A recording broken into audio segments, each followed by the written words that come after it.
Barbie Fortesa update. May masayang naipagbanding si Barbie sa mga bata bilang ambassador ng Save the Children, sabi sa post ng Sparkle GMA Artist Center.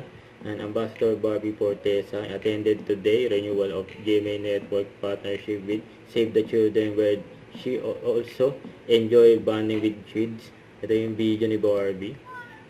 Singing under string lights, sipping to the sunrise, Sa living mga boss like ng we GMA, So I would love to hear your Save the Children, and speech ni very Barbie. beautiful yet powerful voices. Yan o. Malakpak si attorney Miss Annette Dawson. Araw po sa ating lahat sa Save the Children Philippines and sa GMA Network 7 po kay Ms. Barbie Fortesa rin po, magandang umaga po. Yan. And sa lahat po ng mga youth leaders and volunteers na nandito po ngayon. Ako po si Andre Shaquianes.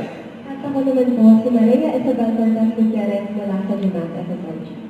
So, sa panahon po ngayon, maraming mga kabataan sa communities ang walang tamang information tungkol sa katawan nila, sa changes nila at sa relationships.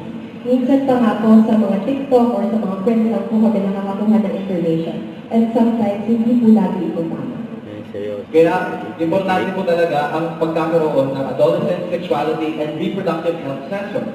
Upang doon ay malaman po natin na normal na ang changes sa ating mga katawan. May karapatan po kami na magkaroon ng tamang informasyon. At importante din po ang pag-iwan sa maagang pagbubuntis dahil nakaka-apekto po ito sa school, health at future naming mga kabataan. Sa tulong po ng organization tulad ng Save the Children Philippines, natuturin po kami tungkol sa consent, respect, at paano gumawa ng healthy choices. Gusto ko po sana i-share ang advocacy po namin ngayon. Ang bawat kabataan ay dapat may access sa tamang informasyon para maging safe, healthy at handa sa future ng lahat. Hindi nakakahiya ang mundo. Hindi dapat tabu ang usapang pangkabataan.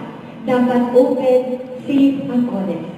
Sana mas marami pa pong kabataan at youth ang matuto at naramdaman na hindi sila nag-iisa. Maraming salamat po sa pakikinig sa kwento namin. Maraming salamat po. Don't forget to subscribe, click the notification bell for more updates. This is Richard, the Action Vlog. Stay tuned for more videos. See ya.